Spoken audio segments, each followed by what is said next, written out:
एक दिन की बात है, आरोही सुबह पार्क में टहलते हुए जा रही थी, तभी उसे एक रोती हुई बच्ची मिली। आरोही ने उससे रोने का कारण पूछा तो लड़की ने बताया कि वह जिस गुड़िया से खेल रही थी वह इसी पार्क में कहीं खो गई हैं। आरोही ने उस बच्ची को उसकी गुड़िया ढूंढ लाने का आश्वासन दिया, जिससे वह बच्ची चुप हो गई।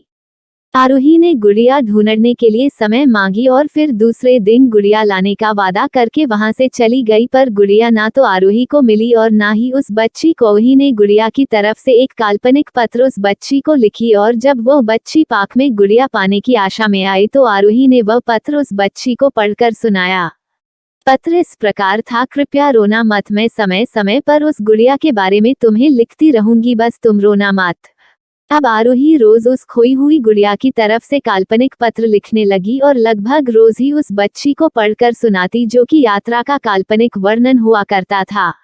आरोही ने इस काल्पनिक लेकिन रोचक वर्णन ने उस बच्ची को रोने नहीं दिया। वो खुशी खुशी अपनी गुड़िया की घुमक्कड़ी के किस्से सुनाने लगी। अब वो खुश रहने लगी। एक दिन जब काफी कहानियां हो गई तो आरोही ने एक दूसरे गुड़िया उस बच्ची को लाकर दी। जाहिर है वो गुड़िया बदली हुई थी।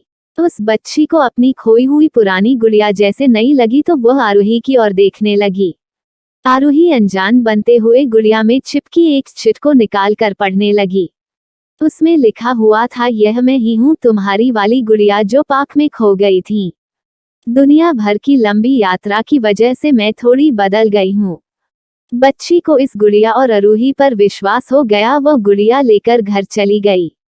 वर्षों बाद जब वह बच्ची बड़ी हो गई तो एक दिन वह अपनी अलमारी में कुछ ढूंढ रही थी तो उसका ध्यान उसी गुड़िया पर गया जो आरोही ने उसे दी थी। बचपन की बातें याद करके वह हंसने लगी।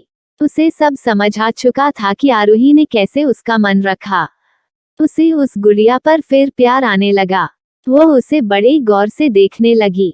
तभी उसकी नजर गुड़िया की फ्रॉक की आस्तीन में छुपे एक छोटे से पत्र पे गई।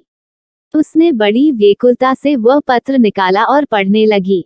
पत्र में संक्षेप में यह लिखा हुआ था, हर वह चीज जिससे तुम प्यार करती हो कभी ना कभी तुमसे खो जाएगी और जो तुम्हारे पास होगी वही तुम्हारे लिए सच्चे रूप में बनी होंगी। रूप भले ही भिन्न होगा पर प्यार एकदम खालिस होगा।